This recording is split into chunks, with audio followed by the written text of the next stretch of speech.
She thought she was feeding a fox, an owl, and a hare. But in truth, she was feeding the hearts of 3 cursed souls.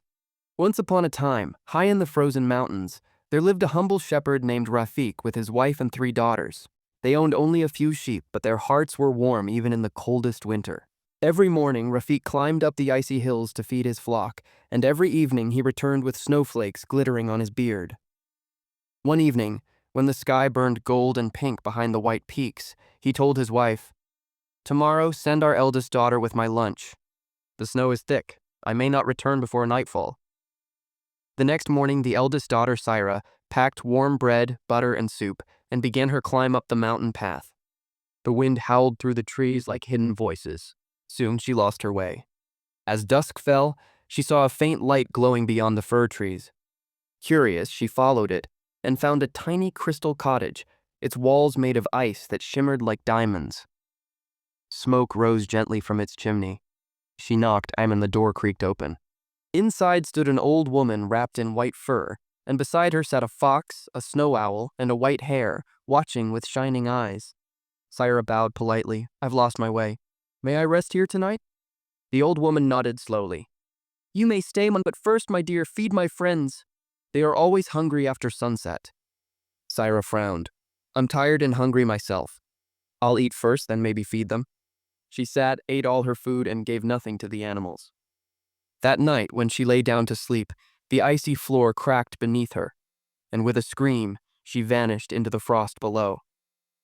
The next day, when she didn't return, the mother sent the second daughter, Rania. But her heart was proud too, and she met the same frozen fate. On the third day, the youngest daughter, Zara, set out with a little bundle of food and her father's shawl. She was gentle and brave. The mountain wind bit her cheeks, but she whispered softly to the trees, "Please let me pass safely." As night fell, she too found the crystal cottage glowing like a lantern in the snow. The old woman appeared again, her eyes deep as winter itself. "Child, you may rest here, but first feed my friends." Zara smiled kindly. Of course. They must be cold and hungry. She crumbled her bread for the hare, gave soup to the fox, and offered butter to the snow owl. The animals purred and hooted happily, curling around her feet. The old woman watched silently, then whispered, "Sleep now, my dear." That night, the cottage shook, snowflakes swirled into golden light, and warmth spread through the air.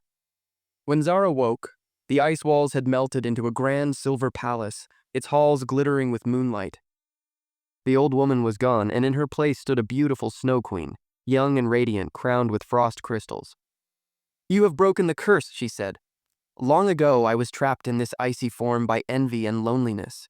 Only the warmth of a kind heart could melt my spell, and you have done it." At her command, servants arrived, and Zara's parents were brought to the palace. The Snow Queen gifted them fine clothes and gold. But when she asked, "What of your sisters?" Zara bowed her head. "Let them learn kindness, and then they will be ready for warmth."